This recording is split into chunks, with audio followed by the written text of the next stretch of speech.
Et bonjour, bienvenue dans cette vidéo sur Inquire. Donc Inquire, c'est un component qui va nous permettre d'analyser notre fichier, de le nettoyer, de voir s'il a des erreurs, de faire des diagrammes, voilà, ce genre de choses. Donc pour l'activer, fichier, option, complément, ensuite on va dans complément com, on fait atteindre, et là on active Inquire. C'est finalement exactement comme pour Power Pivot, hein. Hop, voilà, on fait OK. Et là, tout comme avec Power Pivot, on a Inquire qui est apparu en haut.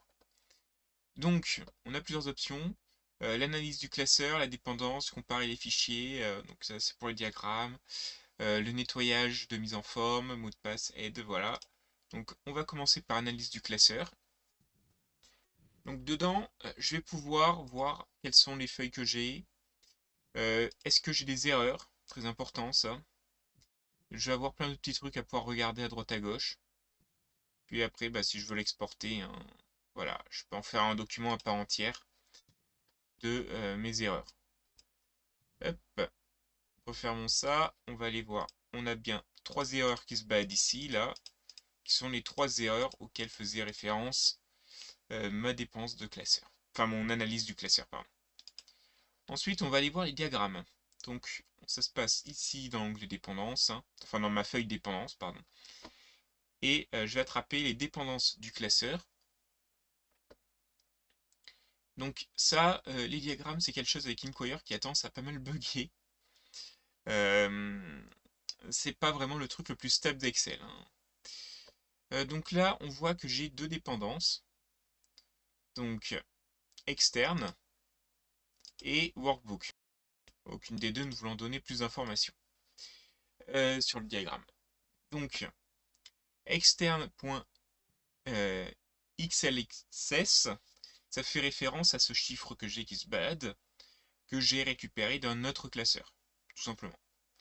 Et workbook fait référence à ma table Access qui est ici, là, que j'avais récupéré dans la dernière vidéo, que j'avais utilisé déjà. Et là, je l'ai réemployé. Et du coup, je pense que Workbook fait référence à ça. Maintenant, pourquoi est-ce que ma base de données est appelée Workbook ici? Bah, je sais pas, je me souviens pas l'avoir écrit Workbook quelque part. Alors, je suppose que ça doit être une valeur par défaut que j'ai pas modifiée quand j'ai créé la base. Hop. Ensuite, on a les dépendances des feuilles de calcul elles-mêmes. Donc là, on voit dépendance et dépendante de la feuille 1 de externe XLS. Par contre, dépendance possède également une donnée de salarié, de la feuille salarié, et elle n'est pas écrite. Vous voyez, ça, c'est pas, elle n'est pas mise, celle-là. Genre, ici, là, ça vient de salarié, ça, c'est mon brut total. Voilà, c'est ce total-là du salaire des employés. Bah, ça, c'est pas mis dans les dépendances, hein, de calcul. Par contre, celle-ci, qui vient de externe.xls, feuille 1, elle est bien mise, il n'y a pas de souci. Enfin, on a les dépenses de cellules, donc, hop, voilà. Et alors là, voilà, on a externe, le reste est passé aux oubliettes.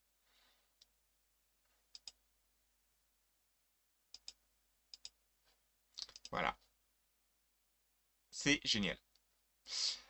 Donc, ensuite, on a ici comparer, donc comparer les fichiers. Donc pour ça, il faut s'assurer d'avoir deux fichiers d'ouvert.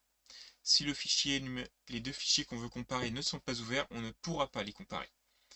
Donc, hop, je vais retourner sur salarié pour ça. Voilà. Donc moi, je les ai déjà ouverts, hein. J'ai Inquire 1, Inquire 2. Donc comparer. Là, il fait ses comparaisons. Et donc là, on a notre résultat. Donc ça, je vais l'agrandir un petit peu. Voilà, histoire qu'on puisse voir. Donc déjà, la différence, c'est que Inquire 2, il a des feuilles supplémentaires qui ont été ajoutées. Donc ça se voit ici. Ici, on voit qu'en E17, Il y en a un où j'ai retiré la formule date diff égale. Donc sur Inquire 2, il n'y a pas la formule, donc je suis ici E17 et je vois que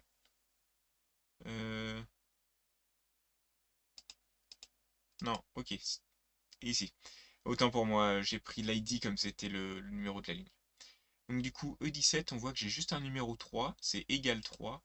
Les autres, c'est égal date diff avec la petite formule pour faire la différence de date. Hop, on reprend le truc. On peut voir que dans la case C12 du fichier salarié, on a petit sans S et ici on a petit avec un S. On peut également voir que Mei Ningwen, qui était directeur, a été renommée directrice. Parce que bon, bah, Mei c'est plutôt féminin, donc l'erreur a été corrigée dans le second fichier. Et par contre, le salaire, il a explosé pour la, la responsable de terrain et la responsable RH. Donc Liam et Chloé, ils ont vu leur salaire exploser totalement. On voit que la liste des disponibilités a un petit peu changé. Et du coup, forcément, le total que l'on voit ici a été modifié. Ici, on retrouve le workbook, du coup, donc la connexion de données. Donc, je pense que voilà, ça doit être le nom par défaut. Et on voit qu'il y a un mot de passe qui a été rajouté sur une protection de feuille. Voilà. De la feuille salariée qui a été protégée dans le second fichier. Donc, c'est tout là-dessus. On peut exporter les résultats hein, si on veut faire un rapport des modifications qu'il y a eu. Hop. Ensuite, on a la possibilité de nettoyer l'excès de mise en forme. Donc, je vais dans Erreur par exemple. Et là, ici, j'ai la colonne qui est entièrement jaune. Sauf que, avoir toute la colonne de jaune, ça ne fait pas vraiment de sens aux yeux de Excel. Parce que la dernière case occupée, c'est C5. Donc, pour Excel, il n'y a aucune raison d'avoir la colonne qui reste coloriée après C5.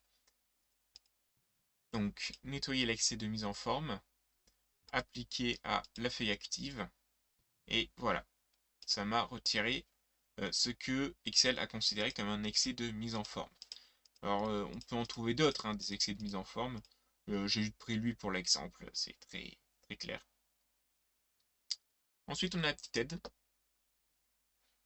Voilà, si jamais on a un doute quelque part. Sympa. Hop. Ensuite, vous avez mot de passe de classeur. Donc, vous pouvez ajouter un mot de passe, modifier un mot de passe, modifier, pardon, voilà, ou encore importer un mot de passe. Bien sûr, il y a aussi moyen de le supprimer. Donc, par contre, ce gestionnaire de mots de passe, il doit permettre à Inquire d'accéder à ce qui va être un peu bloqué. Maintenant, il y a quand même un problème, c'est que j'en comprends pas exactement l'utilité. Alors peut-être que je fais mal, mais je comprends pas très bien. Par exemple, ici, là, j'ai salarié, je lui ai donné le mot de passe de la feuille salarié qui est actuellement protégée. Je vais lui dire de nettoyer l'accès de mise en forme de toutes les feuilles. Bah, il semble que la feuille de calcul salarié soit protégée, vous devez ôter la protection. Bah ouais, mais bon, je t'ai mis le mot de passe dans les mots de passe de classeur, salarié, salarié, bon, voilà. Hein. Après, dans l'aide, on peut lire que hop là, le gestionnaire de mots de passe va permettre puisse ouvrir la copie enregistrée de votre classeur.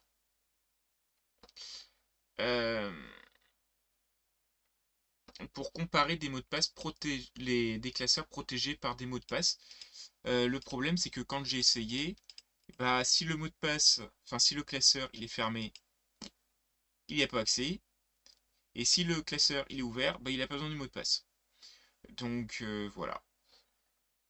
Alors peut-être que ça serait si jamais je bloquais certaines cellules ou la vue de certaines choses avec un mot de passe, je sais pas. En tout cas, pour le moment, j'ai pas trouvé d'utilité réelle au mot de passe de classeur. Voilà. Désolé. Bref, j'espère que cette vidéo vous aura quand même plu, vous aura quand même intéressé, que vous aurez quand même appris quelque chose. Sur ce, moi je vous dis à la prochaine.